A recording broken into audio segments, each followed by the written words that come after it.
Ce dimanche sera, mesdames et messieurs, à l'image de tout ce passé ensemble jusqu'ici. Nous ne dérogerons donc pas à la règle, au contraire, nous reviendrons sur les différents faits d'actualité qui ont meublé la semaine. Et dans cette case-là, on va forcément reparler de la clôture de la session parlementaire du mois de novembre, la session de tous les enjeux, ainsi que ses remous. On va parler également de la controverse née autour de l'affaire Patrice Nganon dans la semaine. Bienvenue à tous, mesdames et messieurs. Voilà pour le sommaire. Je vous propose d'entrée de jeu d'accueillir Flavien Dongo pour la revue de la presse. Bonjour Flavien. Bonjour Kate, bonjour à tous les invités ce dimanche. Bienvenue. Merci. Vous allez bien? Très bien, merci. Nous vous écoutons, religieusement. Alors, comme vous le savez, la presse n'a pas dérogé à la tradition, elle est restée constante, c'est-à-dire rendre compte des faits qui ont marqué la semaine. Pour ce qui est donc de la fin de la session parlementaire pour le mois de novembre, la nouvelle expression renseigne que le président de l'Assemblée nationale s'est donc complètement moqué des députés du Social-Démocratique Front qui ont passé le temps à crier, chanter et jouer même le vuvuzela durant tout le temps que la session a donc pris au cours de ce mois de novembre. Donc, le journal fait savoir que le président de l'Assemblée nationale, en lisant bien sûr son discours de fin de session, a laissé dire qu'il espère que les mauvaises leçons, en tout cas du Social-Démocratique Front, ne se répéteront plus en 2018, même si tout le désordre de cette session n'a pas empêché que le projet de loi de finances soit donc adopté par les députés à majorité du RDPC. Sur cet aspect, donc, le messager a simplement dit que le budget a été adopté au forceps par les députés, malgré les cris et pleurs du Social-Démocratique Front. Les mêmes explications sont d'ailleurs lues dans le journal Essentiel, qui rappelle que malgré notamment l'ambiance surchauffée entretenue par les députés du Social-Démocratique Front pour le président de la Chambre basse, le chien aboie et la caravane passe. Dans lui, en tout cas, au cours de la semaine et dans la presse notamment. Le journal Émergence, pour sa part, souligne que pour tout au moins cette session de novembre qui a d'ailleurs été parsemée des scènes de chaos, notamment lors du vote du budget pour le quotidien privé bilingue, au-delà des actes du Social-Démocratique Front, le geste de Patrice Ndamdjoya est donc le plus dur de cette session pour le reporter, sous la colère du fait de n'avoir pas pu partager son opinion sur les éléments donc du projet de loi des finances. Le projectile qu'elle a donc balancé a fait une victime, à savoir un député du RDPC à l'Assemblée nationale. Le journal La Tribune d'Afrique, sur cet aspect, explique que l'honorable Patrice Ndamdjoya, député UDC, est donc une habituée des scandales du genre. Le rédacteur de l'article révèle que même au sein de son propre parti politique, elle est donc habituée des actions qui frisent le ridicule. D'ailleurs, dans son éditorial, Faustin Dican souligne qu'une bonne partie de sa réputation émane notamment des actes de violence. À la suite donc de cette ambiance délectère, née donc des révélations fracassantes de la presse, la députée UDC qui souhaitait donc s'expliquer à la presse n'a pas eu l'occasion. Elle a reçu plutôt un non catégorique du cacique du régime, de certains caciques du régime RDPC qui lui ont d'ailleurs interdit de rencontrer la presse, révèle donc le messager de cette semaine dans l'une de ses parutions. Mutation qui n'a pas aussi raté toutes les occasions, fait plutôt savoir que c'est un coup foireux de Kavaye Djibril, lui qui croyait faire du buzz, mais a plutôt rendu célèbre Patricia Ndamdjoya, donc le président de l'Assemblée nationale est dans celui-là, qui a raté bien sûr le code, selon bien sûr le journal Mutation, mais simplement le député de l'UDC est resté constante. Elle n'a pas pu avoir l'occasion de s'expliquer devant la presse. Pour Mutation encore, ce sont bien sûr des honneurs perdus de l'Assemblée nationale. Voilà donc le premier sujet qui est donc traité au cours de cette édition de droit des réponses, traité ou également par la presse. Et aujourd'hui, un autre cas qui est donc à l'honneur aujourd'hui, c'est un sujet aussi intéressant, qu'il s'agit bien entendu de l'affaire Patrice Nganon.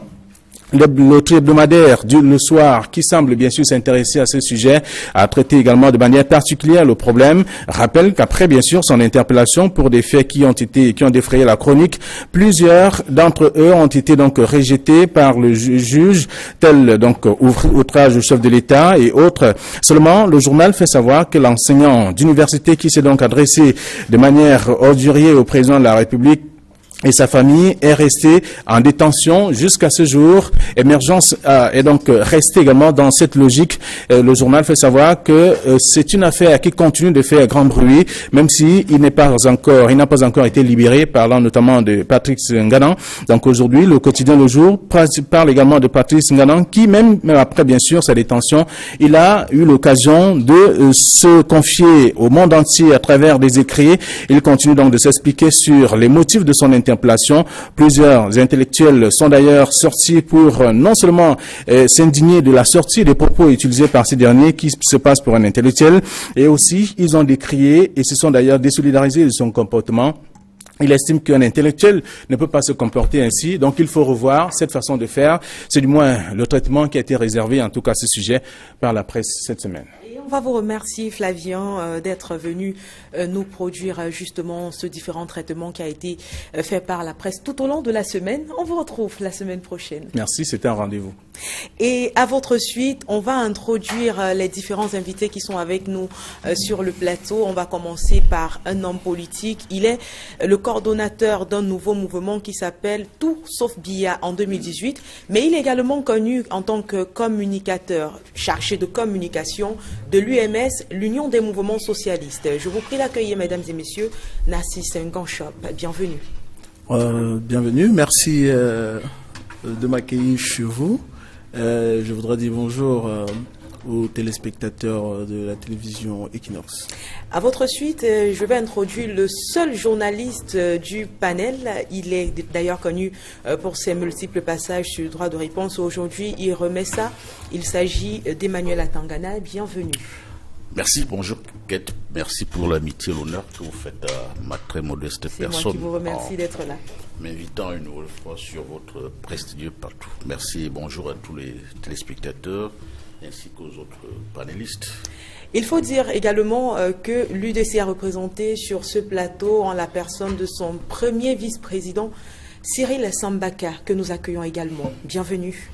Merci, bonjour à tous les téléspectateurs d'Equinox. Je dois vous remercier parce que vous, au moins, vous nous avez donné la parole. Et on continuera de le faire. Merci d'avance. Et enfin, le dernier invité de ce panel, qui nous vient également de Yaoundé, il est géopolitologue, mais il est également géostratège, et c'est l'une des raisons pour lesquelles on a tenu à l'inviter ce matin pour analyser, au même titre que les autres, ces différents sujets. Il s'agit de Dr Franck Ebogo. Bienvenue. Merci Kate, c'est un honneur pour moi de fouler pour la première fois votre studio. C'est un grand honneur et je crois que le débat sera intéressant. Alors, on rentre de plein pied dans le premier sujet qui est donc réservé à la session du mois de novembre. Novembre 2017 qui va certainement rentrer dans les annales. On se souvient, c'est une session qui a commencé déjà sur un mauvais pied avec le boycott du SDF. Ensuite, il y a eu également le blocus de ce même parti politique. On a assisté également à l'incendie qui a ravagé plusieurs niveaux du bâtiment qui abrite l'hémicycle. Et on croyait qu'on était à la fin de nos surprises, lorsque, toujours au cours de cette session, on a eu le scandale qui est né autour du député UDC Tomaino Damjoya, et c'est dans tout ce méli-mélo que finalement a été arrêté le budget de l'année 2018. Narcisse Nganchop, vous avez forcément, comme tous les Camerounais, prêté un œil attentif à ces différents événements qui se sont déroulés à la session parlementaire du mois de novembre. Quelle est la lecture que vous faites à votre niveau? Il faut dire que déjà, concernant le blocus des députés SDF, il faut dire que ces députés, ils étaient dans une posture, pour moi, républicaine. Ils ont fait leur travail. En tant que députés de l'opposition, c'était tout à fait normal, parce qu'on ne peut pas comprendre que nous soyons dans un pays en crise, où il y a une crise importante, et qu'à l'Assemblée, on ne puisse pas ouvrir un débat sur la question anglophone. Il était déjà, les députés de l'opposition et surtout du SDF, ils avaient dit que si on n'ouvrait pas un débat sur la question anglophone, sur la question de la crise anglophone, il devait avoir un blocus. J'ai apprécié, et d'ailleurs le mouvement 2018 Tout sauf Biya s'est félicité sur notre page officielle de cette posture qu'a adoptée les députés SDF. Maintenant, pour revenir sur l'attitude de Madame Damjoya, il faut dire que Madame Damjoya, elle elle s'est tout simplement insurgée, elle s'est révoltée contre un système. Nous sommes dans une dictature qui ne dit pas son nom. Voilà des députés, même jusque dans l'Assemblée nationale, on ne leur permet pas de s'exprimer. Alors elle se dit, à quoi me sert ce chevalet si je ne peux pas m'exprimer à l'intérieur du Parlement? Et c'est comme ça que révoltée, elle décide de se débarrasser de cela parce qu'elle juge que ça ne sert à rien si elle n'a pas la parole. Alors, c'est tout à fait normal, les députés du RDPC ont fait de la récupération et veulent montrer que dans l'opposition, il n'y a que des gens qui ne réfléchissent pas, des gens qui sont cyniques pour pouvoir dire sadiques.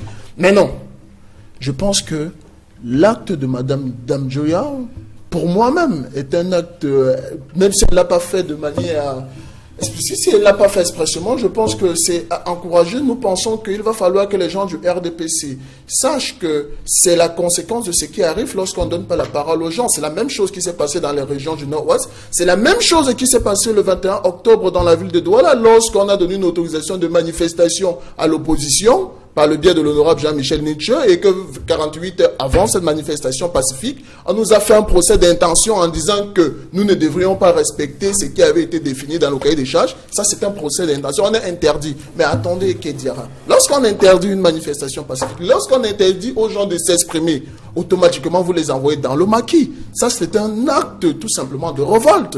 Et je pense que je vais terminer en disant...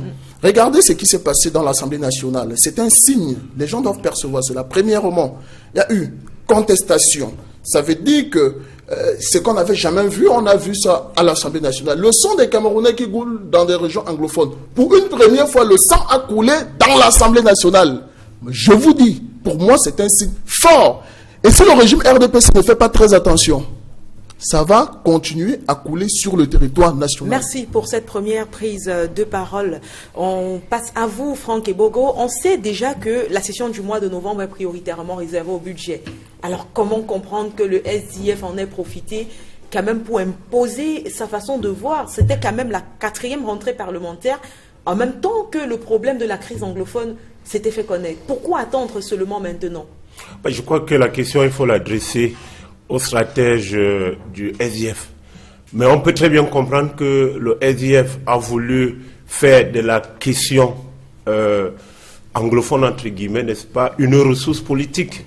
Vous avez bien vu que le SDF, qui est un parti à vocation nationale, s'est désintéressé d'autres problématiques et a inscrit... À l'instar de quel, par exemple, la question Boko Haram. Il y en a d'autres, mais ils se sont focalisés depuis plusieurs mois sur la question anglophone, comme si, en réalité, l'essentiel de leur agenda politique tenait, n'est-ce pas, à la question anglophone. Mais c'est un parti politique, ils peuvent, n'est-ce pas, inscrire à l'ordre du jour, bien dans leur agenda, les différents points qu'ils veulent. Donc, maintenant, par rapport à la session parlementaire qui s'est déroulée dernièrement, on sait très bien que c'était une session budgétaire et que les points inscrits à l'ordre du jour de cette session sont prioritairement, n'est-ce pas, les points définis par le gouvernement. Vous savez que l'ordre du jour du Parlement, d'une session comme celle-là, appartient à la fois au gouvernement qui propose des points, par exemple l'adoption des projets de loi, mais également il y a des points qui reviennent éventuellement au Parlement, notamment s'ils ont des propositions, n'est-ce pas, de loi. Donc, dans le cas d'espèce, la priorité était à l'adoption, n'est-ce pas, du budget. Et de manière subreptice, le SDF, n'est-ce pas, a inclus la question anglophone. Moi, je ne suis pas tout à fait surpris par rapport à la tenue des événements, parce qu'effectivement, le SDF veut se positionner comme le défenseur principal de la question anglophone.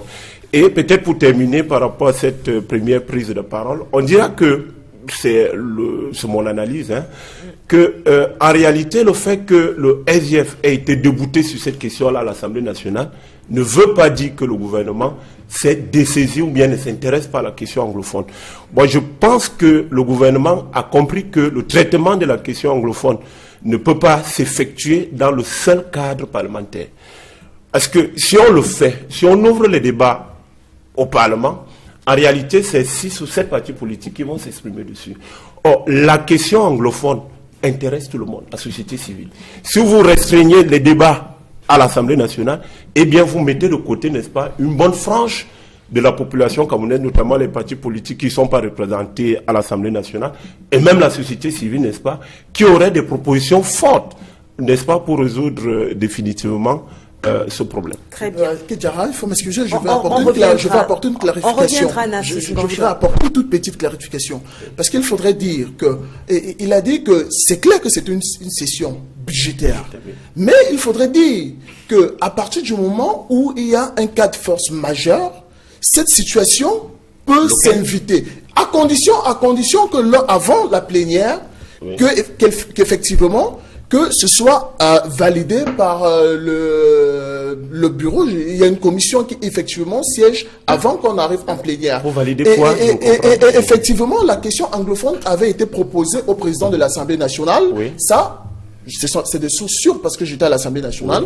Oui. Le président de l'Assemblée nationale lui-même a dit qu'effectivement, il était d'accord qu'on aborde ce sujet en plénière. Mais... Sauf que, apparemment, il a reçu des coups de fil des membres du gouvernement et volte-face, M. Kavayege dit, on ne parlera pas de cette histoire en plénière. Nous sommes dans le champ politique. Attendez, monsieur. Le débat est un problème aussi sérieux et vous refusez d'aborder qui dure un an. Messieurs, s'il vous plaît, permettez que chacun des membres de ce plateau puisse déjà prendre le fait qu'on parle à s'il vous plaît. On va revenir dessus. On aura justement l'occasion de revenir en détail sur ces différents sujets, mais permettez d'abord que chacun des invités présents sur ce plateau puisse prendre au moins un tour de parole. C'est l'occasion pour Cyril Sambaka, par exemple, de nous expliquer. Est-ce que vous comprenez très bien l'acharnement aujourd'hui qui est fait sur la députée Tomaïnou Damjoya? On n'a pas compris son geste, d'aucuns l'ont interprété, l'ont traité de geste de violence.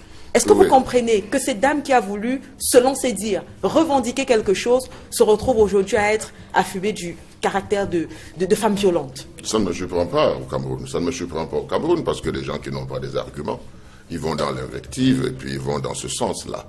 Pour nous qui pensons, et nous pensons que nous avons des propositions à faire, et nous travaillons pour cela, je pense qu'une session budgétaire est une session importante.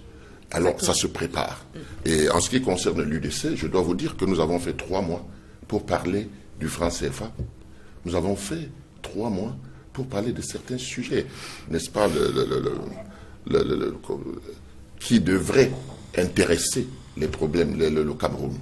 Bon, donc, nous avons travaillé sur tous ces sujets, et je dois dire que nous avons une tradition à l'Union démocratique du Cameroun. C'est tout simplement que nos députés que nous envoyons là-bas ont des comptes à nous rendre. Ils ont des comptes à nous rendre. Avant de nous rendre des comptes, ils réunissent les journalistes, les médias, n'est-ce pas, pour leur faire le rendu et leur dire quelle est la position du parti, quel est le programme du parti par rapport à toutes ces questions. Donc, je crois que ce que les téléspectateurs doivent savoir, c'est que l'UDC est à l'Assemblée nationale depuis 20 ans. Depuis 20 ans. Et chaque fois, on nous a opposé un blocus pour que nous ayons un représentant dans la commission des finances. Ça veut dire, en d'autres termes, que nous n'assistons pas au débat en commission des finances. Il ne nous reste plus que la plénière. Vous avez compris? Alors, quand vous avez travaillé comme ça et que vous avez des comptes à rendre, non seulement à votre parti, aux Camerounais et à vos électeurs, je crois que la moindre des choses, c'est saisir au petit banc l'espace qu'on vous donne pour pouvoir vous exprimer. Et cet espace, c'est la plénière. Il s'est avéré donc qu'au niveau de la plénière, on nous a refusé la parole. Vous voyez? Vous n'avez pas seulement... On n'est pas venu s'amuser à l'Assemblée nationale. On a des choses à dire. On a des questions à poser à ces ministres qui sont là, qui nous gouvernent. Donc, notre député, notre représentant, a levé son chevalet pour s'exprimer. On lui a refusé la parole. Et quand le président de l'Assemblée nationale, sans vote, sans rien du tout, dit que le budget est adopté. Et comme si c'était quelque chose, une entente entre les députés du RDPC, tout le monde se lève. Ils se sont mis à applaudir. Tout le monde se lève. C'était alors là le 3e chevalet. Parce que le chevalet, elle l'a lancé au milieu de la salle, là où c'est vide. Exactement. Le premier chevalet est tombé là-bas pour dire qu'est-ce que nous faisons donc à l'Assemblée si nous ne pouvons même pas avoir nos droits. Donc le 2e chevalet est parti. Le 3e chevalet, c'est quand les députés du RDPC se sont levés comme un seul homme. Dans la trajectoire du chevalet, ça a blessé un député. C'était un accident. Elle est partie se confondre en excuses à l'intérieur de l'Assemblée et en dehors de l'Assemblée. Donc je crois qu'à ce niveau-là, le débat était clos, mais le lendemain, quand elle va traditionnellement faire son débat avec la presse, n'est-ce pas, pour s'expliquer, pour expliquer le projet de l'UDC, alors c'est à ce moment-là qu'on nous apprend que le président de l'Assemblée, sous la pression d'une vingtaine ou de 25 députés du RDPC, a interdit l'accès aux journalistes n'est-ce pas, à l'hôtel des députés pour qu'ils puissent assister à cet échange qui est une tradition dans notre parti. Pourquoi n'a-t-elle pas programmé sa conférence de presse ou sa rencontre avec les journalistes ailleurs? Pourquoi avoir Parce que c'est une tradition, je vous dis, c'est une tradition remontée à l'année dernière, 2 ans. Vous allez trouver que l'UDC dit ce qu'il fait. Et ça, d'abord avec la presse, ensuite avec le bureau politique pour voir tous les problèmes, et ensuite avec les électeurs. Donc c'est une tradition républicaine qui a été bafouée à l'Assemblée nationale, en dehors de l'Assemblée nationale. Mais ce que je dois dire, c'est que le SDF, qui a mis dans son agenda de bloquer, de faire un blocus si on n'adoptait pas une nouvelle, on ne mettait pas à l'ordre du jour, n'est-ce pas, le problème anglophone, ne s'est pas réveillé comme ça du jour au lendemain.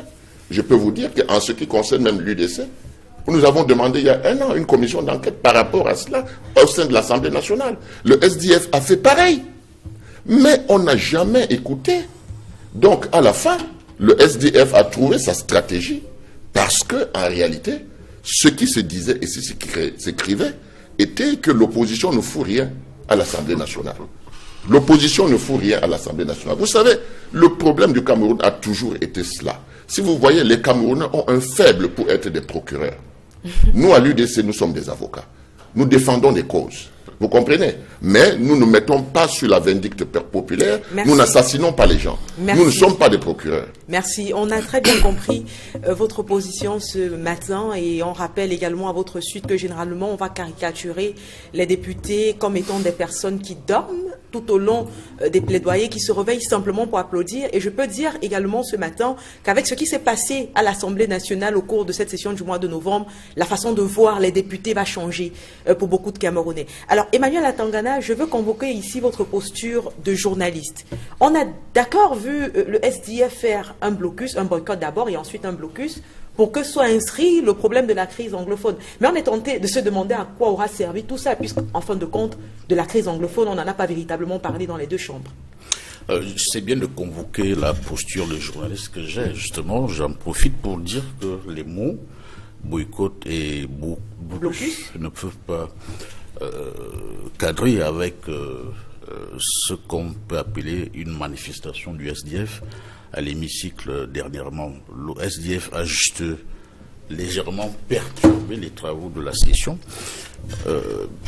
perturbé légèrement parce que finalement le Parlement a adopté le budget. C'est une session uniquement, essentiellement budgétaire. Maintenant, on peut comprendre la posture du SDF. Le SDF a voulu profiter de cette session budgétaire pour faire son marketing politique. Vous savez que le SDF est un parti essentiellement régionaliste. C'est-à-dire ? Le SDF a 18 députés à l'Assemblée nationale. Sur les 18 députés, je crois que 15 sont issus de la région du Nord-Ouest.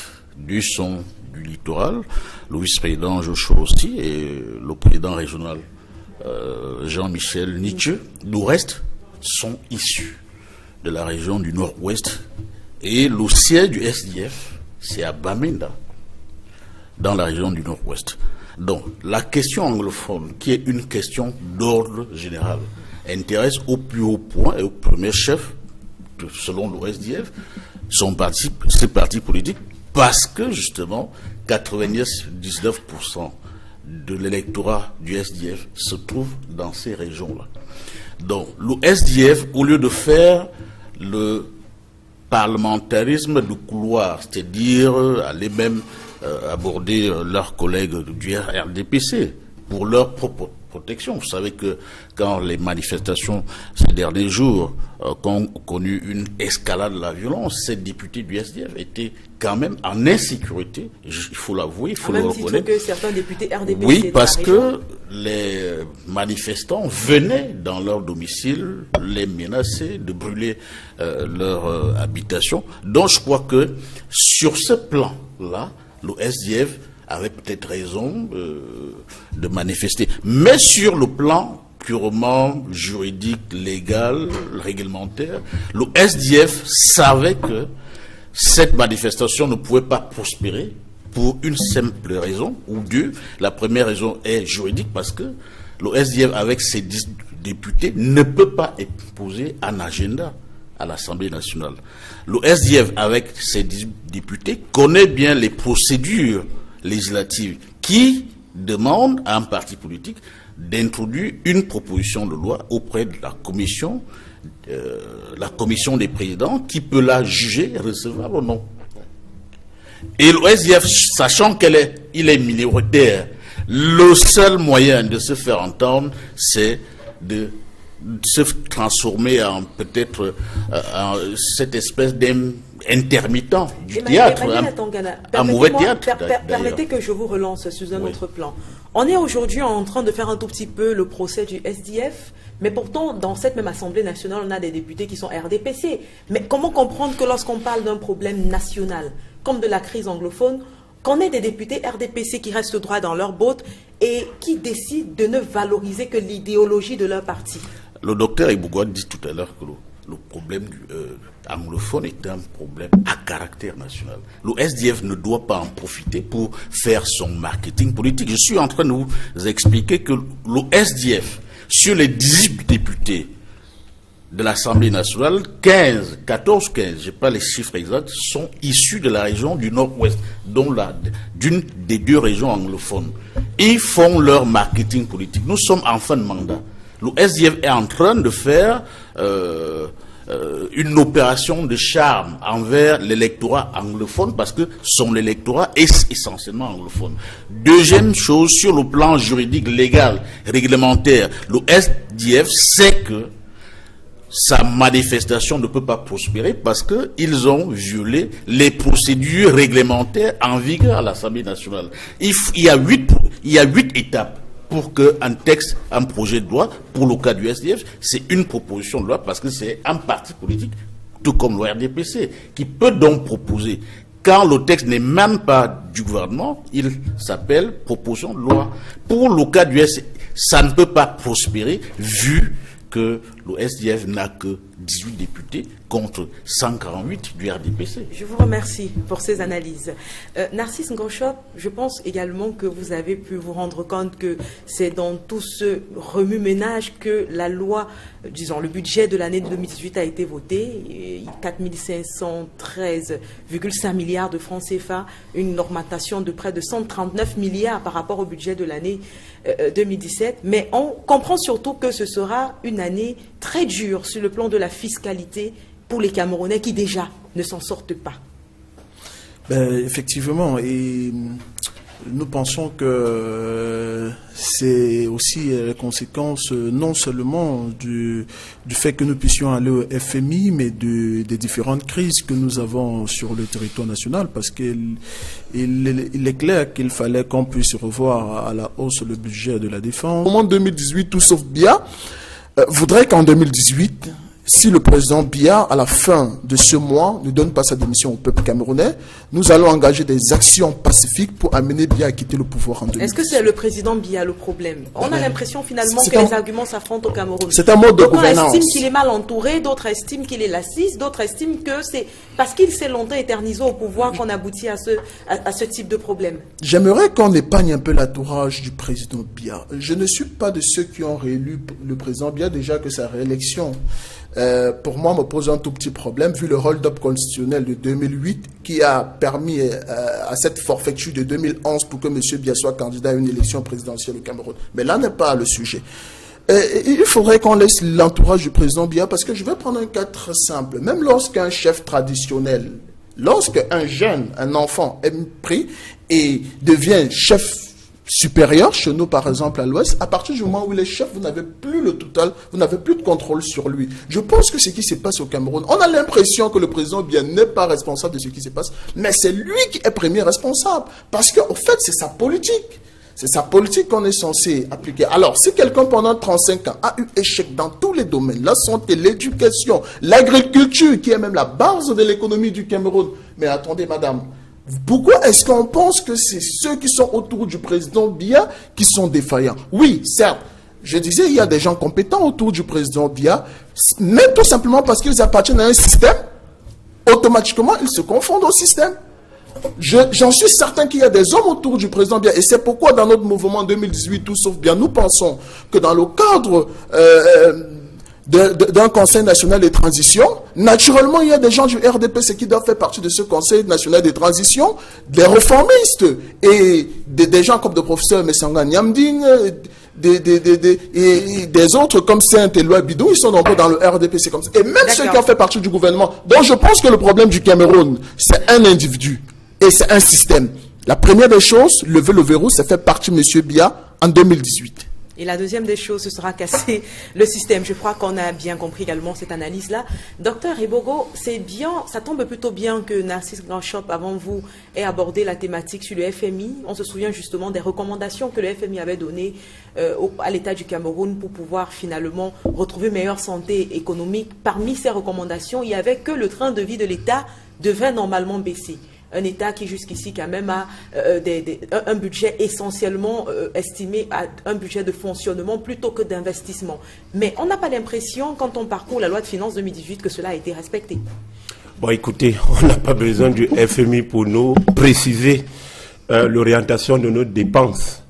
Vous savez bien que depuis plusieurs années, le gouvernement s'active à réduire son train de vie. Je ne suis pas partisan, je n'ai pas un discours partisan, mais on peut quand même se rendre compte qu'on n'a pas besoin d'une instance internationale comme le FMI pour nous dire de réduire, n'est-ce pas, le train de vie de l'État. Ça, c'est une chose. Je ne suis pas expert en matière de questions de finances et d'économie, mais j'ai été quand même étonné de voir que Narcisse parle avec beaucoup de simplicité, n'est-ce pas, de ces questions de finances, disant que Camtel doit prélever ceci, on peut... Moi, je crois que les questions de finances sont vraiment très complexes. Si on avait cette solution-là, vous en doutez bien que les experts financiers que nous avons au Cameroun, qui ne sont pas nécessairement alignés dans les rangs du RDPC, auraient proposé cela. Je pense que les questions de finances sont des questions... Je peux vous le rassurer, docteur, il propose, nous en avons même discuté à l'hôtel des députés, et effectivement, on se pose la question de savoir pourquoi est-ce qu'on ne peut pas avoir une entreprise nationale aussi rentable que ces multinationales, afin de... Non, vous dites que Camtel peut donner 400 milliards. Je vous dis donc que s'il y avait ces 400 milliards, on ne serait pas allé au FMI. Ça, c'est la première chose. Deuxième chose, moi je voudrais tenir un discours davantage conciliant, un discours républicain. Nous avons une loi de finances qui a été votée, n'est-ce pas? Nous avons un budget qui a été adopté. Qu'est-ce qu'on doit faire pour que, si vous voulez, le quotidien des Camerounais, le vécu des Camerounais puisse changer? Le gouvernement a une responsabilité, ils ont été élus pour cela. Ça les regarde, c'est leur problème. Nous, en tant que citoyens, qu'est-ce que nous faisons pour que la gouvernance au Cameroun soit meilleure? Qu'est-ce que nous faisons? Moi, je pense que s'enfermer dans des discours, Paul Biya doit partir ou bien il doit rester, ne change rien. Qu'est-ce que le citoyen... Il faut vraiment qu'on travaille. Qu'est-ce qu'on citoyen... Voilà, justement, il a parlé de corruption. Il a parlé de corruption. Lorsqu'un policier arnaque les gens sur la route ou bien les médecins ne reçoivent pas, ce n'est pas un problème de gouvernance générale, mais c'est d'abord adopter des comportements citoyens. C'est en cela, justement, nous en tant qu'éducateurs, moi en tant qu'enseignant, c'est en cela que j'attire l'attention, n'est-ce pas, des jeunes. C'est-à-dire qu'il y a une responsabilité qu'on peut imputer au gouvernement parce que, effectivement, nous tous, moi en tant qu'enseignant, j'aimerais que ma situation professionnel change, évidemment, s'améliore. Mais il y a également une responsabilité citoyenne, n'est-ce pas? Il y a une responsabilité qu'on peut imputer aux gens de tous les jours. Et c'est en cela que, pour que le Cameroun puisse avancer, c'est en cela qu'on doit attirer l'attention des uns et des autres. Parce que mon cher Narcisse a beau indexer les autres, mais il ne se rend pas compte que nous, en tant que citoyens, on a une responsabilité pour faire marcher ce pays. Parce qu'il a dit ici, Biapa, évidemment, Biapa, vous savez que Mugabe est parti l'autre jour, mais est-ce que ça a résolu le problème du Zimbabwe? Il faut qu'on s'approprie, n'est-ce pas, des comportements citoyens à tous les niveaux. Je suis d'accord avec vous que le gouvernement doit faire l'essentiel du travail, mais également les citoyens que vous êtes, n'est-ce pas, payant par exemple vos impôts, puisque vous avez dit que l'assiette fiscale cette année sera très élevée, n'est-ce pas? Il faut trouver cet argent. Mais est-ce que nous adoptons des comportements citoyens? Est-ce que nous nous acquittons des taxes, des impôts et autres? Est-ce qu'on le fait véritablement? Il y a une taxe foncière. Est-ce que les gens s'en acquittent? Il y a beaucoup de prélèvements, il y a beaucoup de choses. Donc on joue finalement avec les impôts. Et à la fin, non, on s'est dit, non, le gouvernement travaille pas. Moi, je ne suis pas là pour les défendre, mais je dis juste, et je suis pas là. Et je suis pas là. Avant qu'on ne donne la parole à je suis pas là pour dire, je suis pas là pour dire que si nous voulons que les choses avancent, il faudrait certainement attirer l'attention du gouvernement sur un certain nombre de choses, mais il faut également étendre, n'est-ce pas, cela au niveau du citoyen lambda. Très bien, je vous remercie. Emmanuel Atangana. Oui, merci. Je voulais juste d'abord réagir par rapport à l'analyse de M. Narcisse Ngarsop tout à l'heure sur le budget. Il fait une analyse partisane et idéologique qui est très dangereuse. Car il prend l'exemple du chiffre d'affaires d'une entreprise. Il faut expliquer à ceux qui nous regardent. Certains doivent apprendre quelque chose par rapport à ce que nous disons ici. Le chiffre d'affaires est l'ensemble des ventes qu'une entreprise réalise en un exercice. Du chiffre d'affaires, il faut déduire les charges de l'entreprise. On ne peut pas demander à une entreprise qui fait 800 milliards de payer 400 milliards d'impôts. C'est impossible. Vous ne m'aviez pas compris. C'est impossible. Vous ne m'aviez pas compris. Vous ne m'aviez pas compris. Une entreprise qui fait un bénéfice de 800 milliards. Non, vous avez parlé du chiffre d'affaires.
Dire cela trouve, n'est-ce pas, son origine à la colonisation.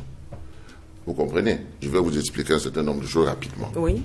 Alors, quand nous sortons de la colonisation, on laisse une école administrative ici qu'on appelle l'ENAM. Vous comprenez? Qui envoie des enfants brillants à l'école, c'est-à-dire des enfants brillants, mais malheureusement, l'administration coloniale est essentiellement répressive. C'est la raison pour laquelle vous allez vous rendre compte que au Cameroun, l'administration camerounaise ne sait pas comment on fait de l'argent. Ils savent comment on le dépense. Et quand il en manque, on augmente les taxes, on élargit les assiettes fiscales. Voilà leur mode de fonctionnement. Ce qui fait que une entreprise comme le GICAM, une association comme le GICAM, se plaint qu'ils n'ont pas été consultés. Tout ce qu'ils peuvent proposer ne marche pas.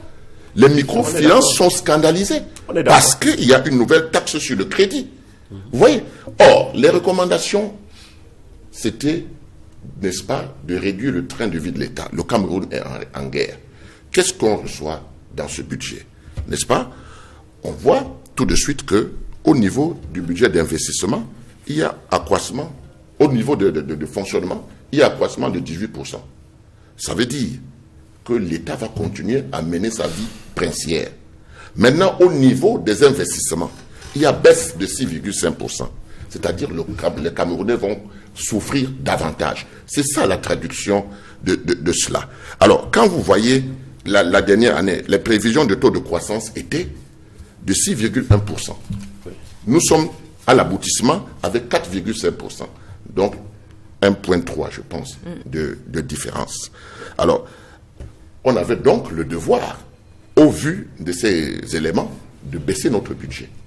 On ne l'a pas baissé. Je vais vous donner encore un petit exemple qui va peut-être éclairer les téléspectateurs. À Abuja, on décide que 15% des budgets doivent aller à la santé. Vous voyez? Notre budget de la santé est de 208 milliards l'année dernière. Et cette année, on l'a baissé à 174 milliards. Ça veut dire que nous étions à 5%, alors qu'on nous demandait de nous arrimer à 15%. C'est pour ça que des pays comme le Gabon et autres ont la couverture santé, que nous n'avons pas. Mais au lieu donc d'augmenter notre budget de la santé à 670 milliards, comme le recommande l'Union africaine, nous l'avons plutôt baissé à 174 milliards. Et en même temps, nous apprenons qu'il faut 1300 milliards pour la couverture. Vous voyez, il y a des aberrations que les députés ont le droit de savoir, de poser des questions à ces ministres. Et l'impression qui ressort de cette affaire, c'est que cette assemblée a été bâclée exprès à cause des grosses incongruités qu'il y a dans ce budget. Je peux les citer, je peux les détailler. Nous n'avons pas ce temps, mais je donne quelques petits exemples pour comprendre que nous sommes dans un système répressif. Première chose. Deuxième chose, nous ne respectons pas les règles de l'art. Nous sommes en économie et ça a des règles. Nous ne pouvons pas avoir des partenaires parties prenantes, comme le GICAM, qui est le partenaire de l'État, mais qui chaque fois propose quelque chose qu'on ne tient pas compte de cela. Qui sont-ils, ces fonctionnaires, pour penser qu'ils peuvent être Dieu sur terre, pour penser à la place des autres, sans jamais consulter personne? C'est le principe là de la démocratie qui dit que parce que le RDPC a plus de députés, qu'il n'y a pas les règles basiques de consensus, qui dit que on ne peut pas, dans notre pays, parler du problème anglophone sans voir une récupération politique. Est-ce que ce problème existe? Oui ou non? Est-ce que l'Assemblée nationale est la représentation du peuple? Oui ou non? C'est ça les questions fondamentales. Si tel est le cas, alors ça veut dire qu'ils ont leur part de choses à faire. Ils ont à mettre en place des commissions d'enquête, parce que c'est eux les élus du peuple. Quand on est député, on est élu de toute la nation. Donc ils ont le droit, et ils ont le devoir d'ailleurs, de le faire. Si le budget doit être adopté, il y a des sessions extraordinaires. Il y a des sessions extraordinaires qu'on peut convoquer uniquement pour ce problème, qui est un problème sérieux. Mais vous voyez qu'est-ce qu'on dit à la fin? On dit qu'il y aura des élections en 2018. Le Cameroun se porte mal. Le Cameroun est en guerre. Et pour une fois, essayons de nous ressaisir et de se dire que s'il y a une minorité de gens qui ont voté monsieur alors ça veut dire qu'il représente une minorité. Je vous remercie. Si on va à l'encontre des droits de l'homme pour ne pas respecter les minorités. Je vous remercie, Cyril Sambaka. Je suis avec vous à présent, Emmanuel Atangana, qui semblait ne pas être beaucoup d'accord avec ce que Cyril Sambaka disait tout à l'heure. Mais il y a également que, avec tout ce qui s'est passé au cours de cette session de novembre, beaucoup de Camerounais aujourd'hui sont d'accord pour dire que les parlementaires camerounais ne maîtrisent même pas ce que c'est que leur travail. Vous leur répondez quoi à ces Camerounais-là? Je réagis d'abord à l'analyse de mon ami le président Sambaka. Je crois que le président... Le vice-président. Oui, bon, C'est la même chose. président. Pas du tout. Il est quand même la deuxième personnalité Forte de son parti. Oui, de son parti, dont il est président. Monsieur le Président, oui, nous sommes d'accord, c'est 18% d'augmentation du budget de fonctionnement pour 2018. Mais quand on dit 18%, ça veut dire c'est en valeur relative. Tout à fait. Voilà, nous sommes en valeur relative et de façon générale. Mais vous avez omis, dans la lecture de l'homme politique que vous êtes, de nous dire les secteurs qui bénéficient de cette augmentation de 18%. Il s'agit donc, pour votre gouverne et pour la gouverne des Camerounais qui nous regardent, des secteurs qui relèvent des structures sociales, c'est-à-dire la santé, l'éducation, les infrastructures routières. Ce sont les secteurs qui ont bénéficié de l'augmentation de budget d'investissement pour le fonctionnement pour l'année 2018. La deuxième lecture qu'il fait, c'est une lecture de... Bon, pardonnez-moi de le dire, Monsieur le Président est lui-même aussi un entrepreneur. C'est pour ça que il est mieux placé pour comprendre oui, il est le mieux problème. placé. Oui, je le dis. Le président est mieux placé en tant qu'entrepreneur de sentir ce qu'il appelle la pression fiscale. Il n'y a même pas de pression fiscale dans ce budget 2018. Il n'y a pas de pression fiscale. On a juste élargi l'assiette fiscale. Il faut faire attention entre... C'est ce qu'ils ont dit. On peut vous rappeler que Donc, les taxes sont en augmentation, par exemple, sur la propriété foncière, 19%. Quelle est la Pas valeur? plus. 19% de la valeur des cotes de transfert de la propriété. Et c'est pas tout. Il y a par Taxe exemple... sur le crédit sur à le partir de crédit, 2 millions. la taxe de 5% sur l'exportation des produits qui jusqu'ici n'étaient pas taxés. Les feuilles de coque, par Quelle est la exemple. valeur? Quelle est la valeur? 5%. C'est minable. C'est pas minable pour celui qui fait ce C'est commerce. minable par rapport à ce qui se passe ailleurs. C'est minable. C'est minable. Vous estimez que les Camerounais qui se plaignent aujourd'hui de la charge fiscale de l'année 2018 sont des Camerounais qui ont peut-être une mauvaise foi? Certains Camerounais qui font des affaires sont de mauvaise foi. Le docteur Ebogoa a évoqué tout à l'heure la taxe foncière que les Camerounais refusent de payer. Les Camerounais sont des inciviques fiscaux. Les Camerounais n'aiment pas payer l'impôt. C'est pour ça qu'ils se plaignent. Je comprends la posture du président Sambaka. Le budget 2018, c'est un budget réaliste qui va permettre aux Camerounais de réaliser l'ensemble des projets, même si on constate qu'il y a une augmentation du budget de fonctionnement. De payer leurs impôts. Et que, en retour, qu'on puisse nous dire ce qu'on a fait de ces impôts et que ce soit visible. De Vous tous. voyez, c'est ça qui est Monsieur le important. Président Sambaka, C'est ça qui est les Ensemble, membres sujet, du messieurs. GICAM, Dernière prise de parole. les membres du GICAM sont des entrepreneurs comme vous. Aucun entrepreneur, même si on baisse l'impôt, ne va jamais accepter de payer l'impôt de bon cœur, de bon gré.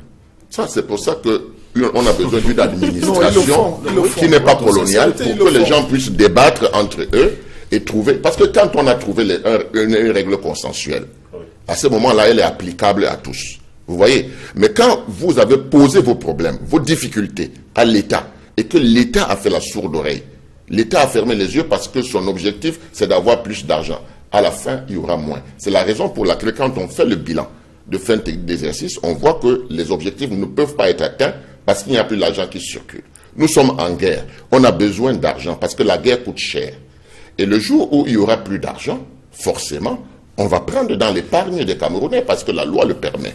Vous voyez? Donc, nous avons intérêt à prier pour que nous n'ayons pas de guerre, qu'on puisse avoir une économie qui prospère, pour que malgré le fait que nous n'ayons rien fait pendant le temps patrons de paix, payent que nous puissions normalement maintenant voir ce qui est en face de nous et pouvoir bâtir un Cameroun. Très bien, merci monsieur. L'autre gros problème dans le secteur des impôts au Cameroun est que on n'a pas beaucoup de traçabilité dans le secteur. On va donner la possibilité ou alors laisser à n'importe qui la possibilité de se faire passer comme un receveur d'impôts et ça crée d'énormes pertes finalement dans les caisses de l'État camerounais. Donc d'accord, on peut parler de charges fiscales élevées, mais il faudrait déjà qu'on prenne des dispositions pour que l'argent qui est prélevé au Camerounais puisse vraiment et effectivement se retrouver dans les caisses du Trésor. Une petite seconde pour vous dire qu'en tant qu'opérateur économique, je puis vous dire qu'il n'y a pas d'argent. Rien ne marche. Et on fait des projections en disant ça va rapporter de l'argent. Et en même temps, toutes les grandes entreprises sont basées à Yaoundé. Et chaque quartier a des inspecteurs des impôts, un centre des impôts. C'est pour prélever quoi? Combien de Camerounais ont des entreprises? La plupart des Camerounais sont dans l'informel. Les grosses entreprises sont à Yaoundé. Et pendant ce temps, À Douala ou à Yaoundé, les grosses entreprises sont taxées à Yaoundé. vous Le dossier fiscal est traité. Les grandes entreprises. Oui, les grandes entreprises sont traitées à Yaoundé. Voilà. Alors, pendant ce temps, à Douala, à Garoua, partout, dans tous les quartiers, on met des centres des impôts pour prélever quoi quand ça ne marche pas. D'accord.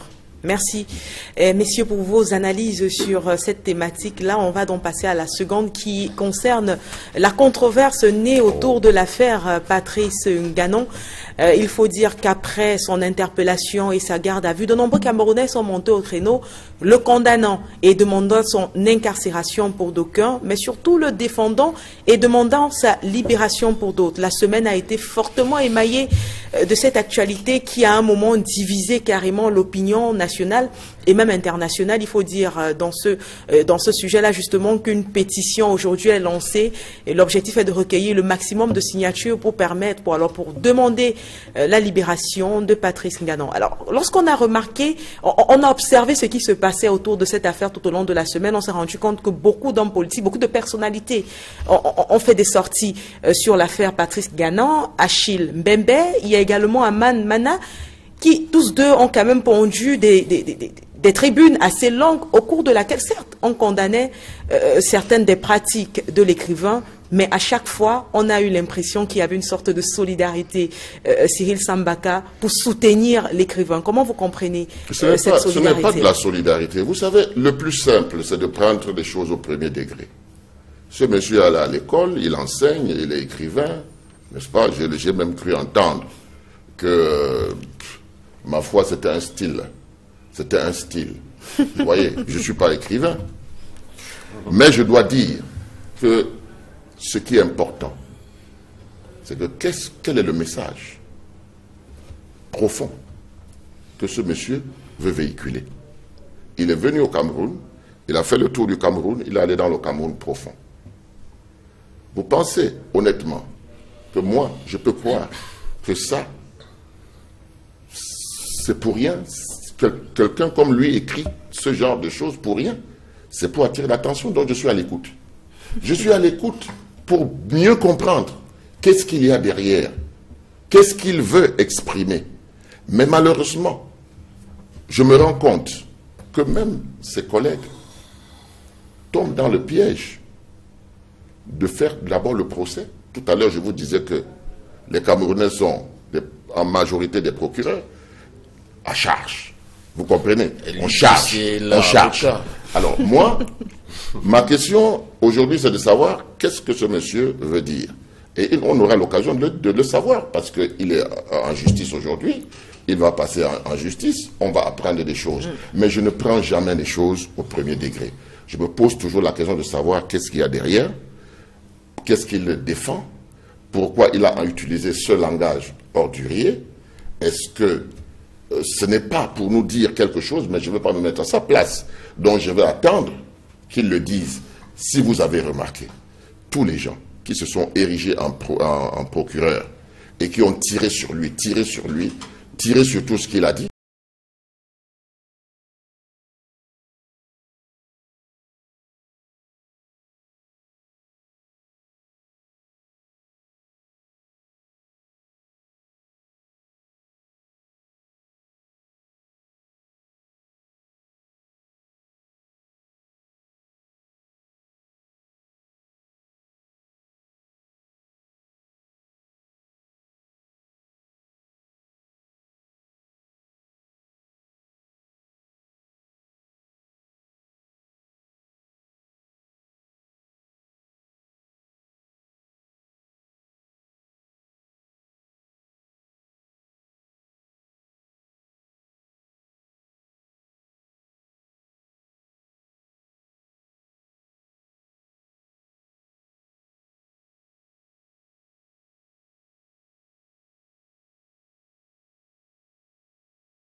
que je respecte d'ailleurs aussi beaucoup, ce monsieur a jusqu'ici gardé une posture républicaine.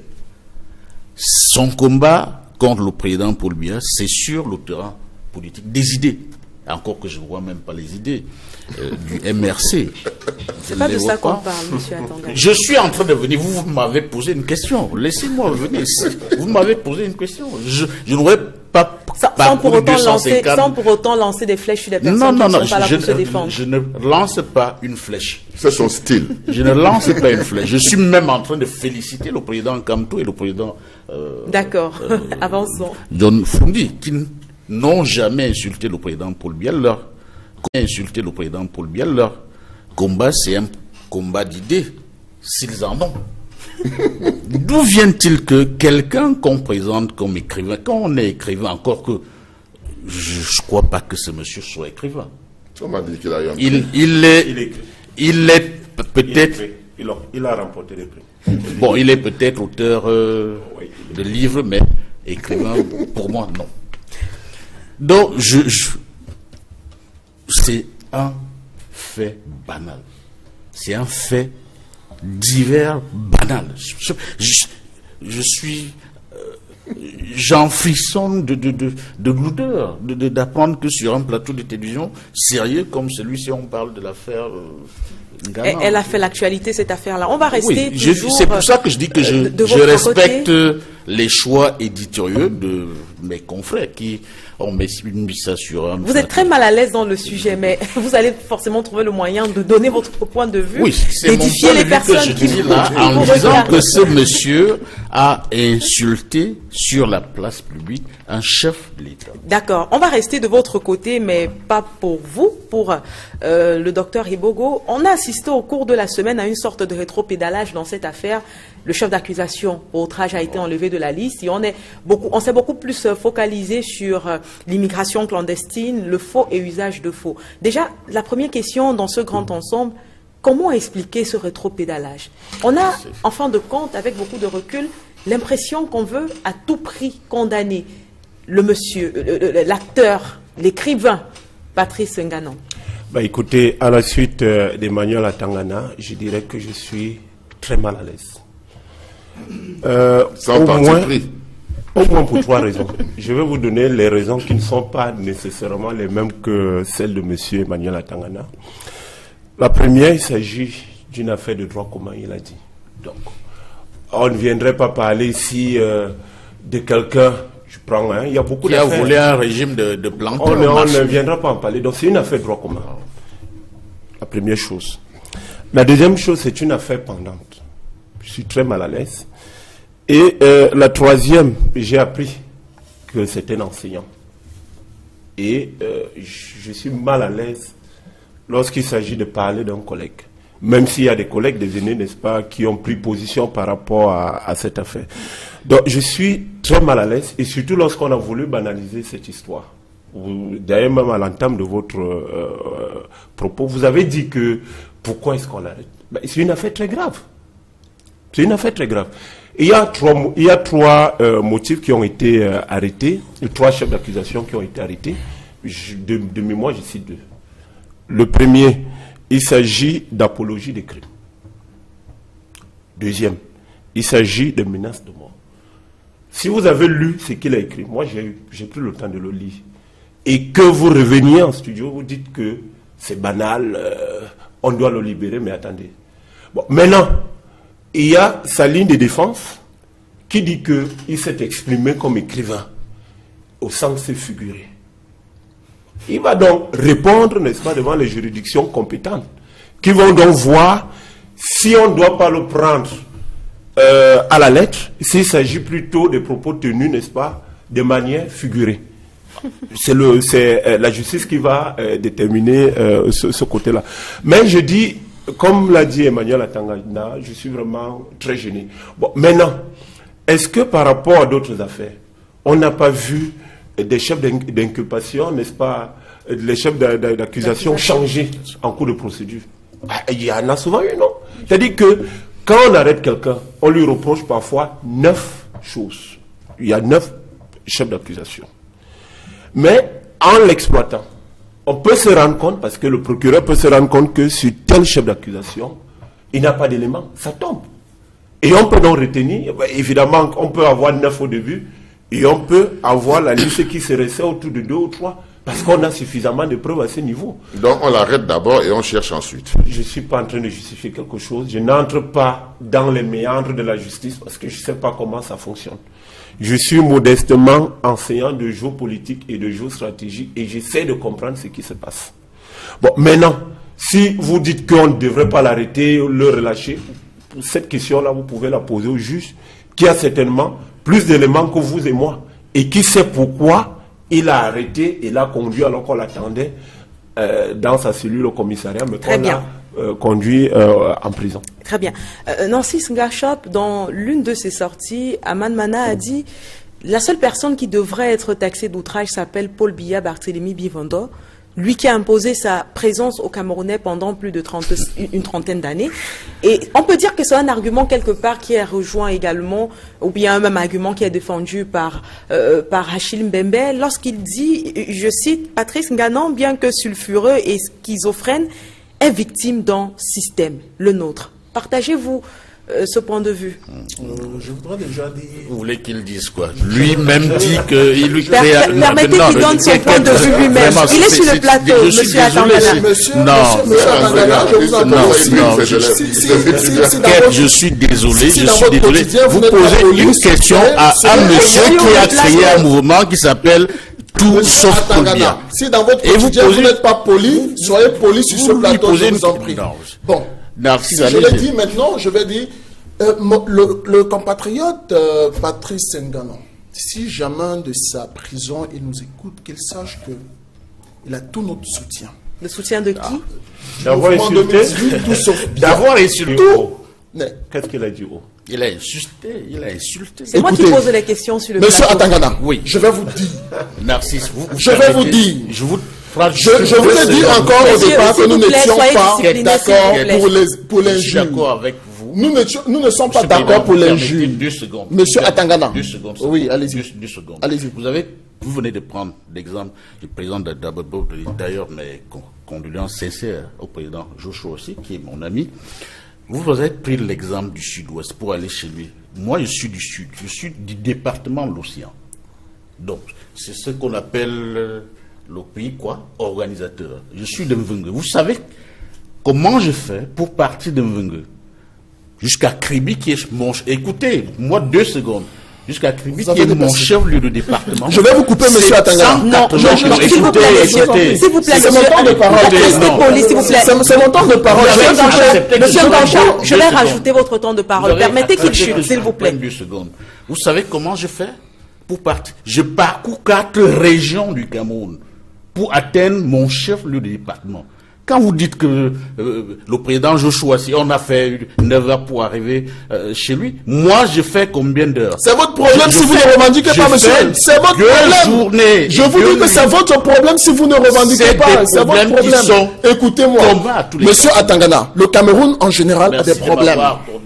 Le Cameroun en général a un sérieux problème. Mais je vais vous dire, et je l'ai dit il y a de cela environ 5 ans, lorsqu'on parlait de la crise ivoirienne, je dis, si nous avons des problèmes, si d'autres ne revendiquent pas, ce n'est pas parce que vous ne revendiquez pas que vous allez m'empêcher moi de revendiquer. Et parmi ceux qui revendiquent, on n'a pas refusé je vous en prie, monsieur Atangana, je vous en prie.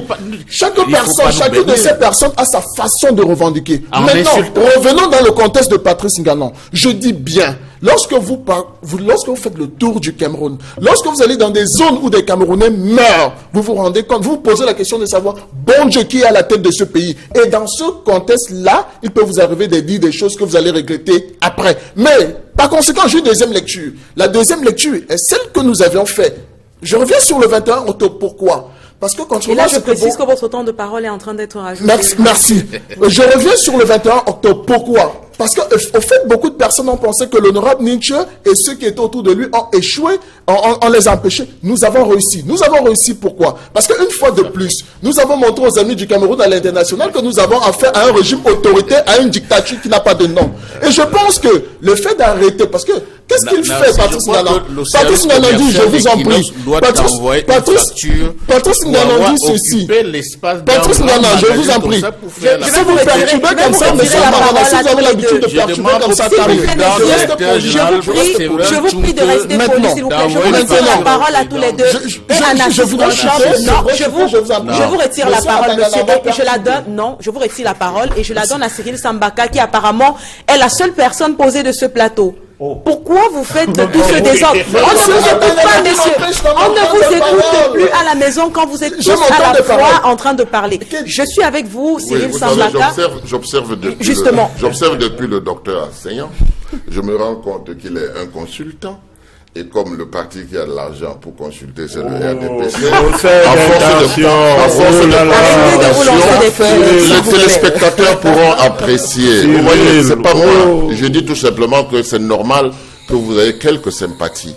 Vous voyez, vous n'êtes pas un militant, vous avez quelques sympathies. Le téléspectateur peut s'en rendre compte. D'accord, je voudrais avec vous qu'on parle justement des chefs d'accusation qui ont été permettez, messieurs, s'il vous plaît, ne troublez pas le plateau. On a besoin de tirer des leçons de cette émission. Mais si vous continuez à parler tous à la fois, comment est-ce que les gens à la maison nous écoutent? Donc, je reviens à vous, Cyril Sambaka. On reste sur les deux chefs d'accusation qui ont été retenus. On parle bien sûr d'immigration clandestine, de faux et usage de faux. Notamment pourquoi? Parce qu'on a trouvé 2 passeports dans les affaires de Patrice Ngana, ce qui nous refait parler aujourd'hui encore de cette affaire de double nationalité. Est-ce que vous pensez aujourd'hui qu'on devrait peut-être recadrer cette fameuse loi sur la double nationalité ou alors l'abroger pour empêcher justement que les Camerounais soient en train de subir à répétition ce genre d'événements? Madame, 2000 médecins au Cameroun, 10 000 dans la diaspora, ils ont la double nationalité. Le gouvernement camerounais, les ministres ont la double nationalité. Ils ont 2 passeports. Vous comprenez? Ngana est parmi les privilégiés qui ont 2 passeports. Ce n'est pas une infraction. Ce n'est pas une infraction. Donc, en réalité, moi, la question fondamentale que je me pose, c'est que si tout le monde a tendance à dire qu'il a injurié le chef de l'État et qu'on retire ce chef d'accusation, moi, je dis, comme j'ai dit dès le départ, je vais essayer d'avoir un livre de ce monsieur, voir si c'est son style d'écriture, ou alors c'est quelque chose d'exceptionnel. C'est la première chose. Donc, quand j'aurai vu cela, je vais continuer à me poser la question de savoir pourquoi il a écrit comme ça. Et comme il est au tribunal, j'espère qu'il va dire pourquoi il a écrit comme ça, parce que je ne pense pas que c'est son style d'écriture. C'est un style de... comment on appelle ça dans la littérature, mais je pense que les livres qu'il a écrits pour avoir un prix Nobel ne pouvaient pas être à caractère cela.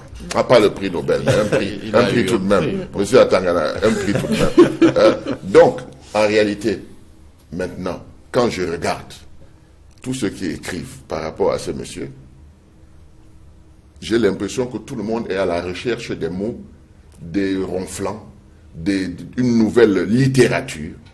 Donc je me dis, au fait, monsieur, il a suscité quelque chose. Parce que regardez, lisez ce que les gens écrivent. Chacun va rechercher dans son dictionnaire quelque chose de ronflant, quelque chose que les Camerounais ne peuvent pas comprendre. Par exemple sur la sortie d'Achille Mbembe, une sortie que beaucoup quand même ont estimée. Ce sont les métiers libéraux. Mais je dis que pour la gestion des entreprises publiques, pour revenir sur le cas de M. Dédé Yango, je crois que il est bon que seuls les Camerounais ayant la nationalité camerounaise doivent gérer nos entreprises publiques. Mais pour les métiers libéraux, journalistes, médecins, avocats, ils peuvent avoir même 5 nationalités, ça ne gère personne. Mais si vous avez une double nationalité et que vous voulez gérer une entreprise publique camerounaise, je suis contre. Est-ce que, docteur Evogo... Je suis contre, et par rapport à M. Ngana, il n'a pas été pris parce qu'il a un passeport américain et camerounais, non. Les 2 chefs d'accusation que vous-même vous avez cités tout à l'heure, est-ce qu'il y a l'accusation de possession de faux non. Si monsieur Atangana, je suis pas d'accord. Si monsieur Atangana, Il n'a pas été pris parce qu'il a un passeport et est détenteur d'un passeport. Il a été interpellé, Patrice Nganon, parce qu'on estimait qu'il menaçait la sécurité du chef de l'État. Et au cours de l'enquête, on se rend compte qu'il a 2 passeports en sa possession. Nous sommes en droit. Oui. Relisez les 2 chefs d'accusation qui amènent M. Patrice Nganon en prison. Immigration clandestine, faux et usage de faux. Ce sont les 2 chefs d'accusation qui sont restés. Non. Parlons d'outrage à corps constitué. Y a-t-il eu une plainte de M. Atangana? Y a-t-il eu un plaignant? Pourquoi est-ce que M. Patrice Nganon a été arrêté? Lorsqu'on parle de flagrant délit, on n'a pas besoin de plainte. Il faut laisser ce côté. Le ministère public n'a pas besoin, monsieur. Il s'auto-saisit, monsieur.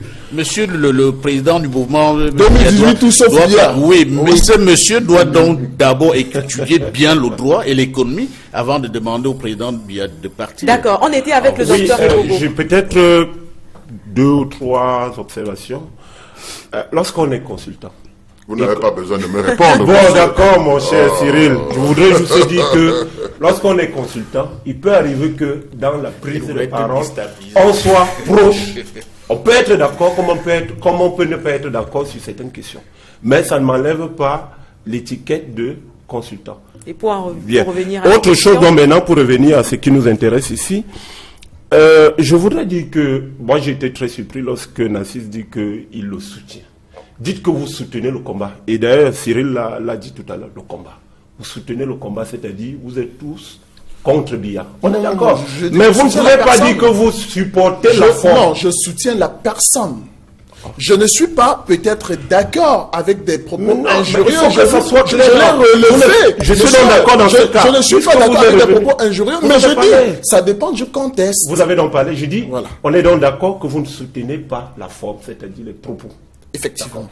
Et que, puisque vous n'êtes pas d'accord avec la forme, tout ce qui se passe actuellement, c'est-à-dire la plainte et autres, il doit répondre, n'est-ce pas, de ses propos. Vous êtes tout à fait d'accord parce qu'il a tenu ces propos-là pour lesquels vous n'êtes pas d'accord. Il doit répondre devant les juridictions compétentes par rapport à ses propos. Puisque vous n'êtes pas d'accord avec ses propos. Autre chose, par rapport à la double nationalité. Oui, monsieur le procureur. Non, pas du tout. Allez-y, je vous écoute. Par rapport à la double nationalité, Emmanuel Atangana a parlé de cette loi-là qui date de 68. Peut-être dire un mot par rapport au contexte. Dans les années 68, on est en pleine guerre froide. Et tous ceux qui avaient la double nationalité étaient suspectés, n'est-ce pas, d'intelligence avec les puissances extérieures.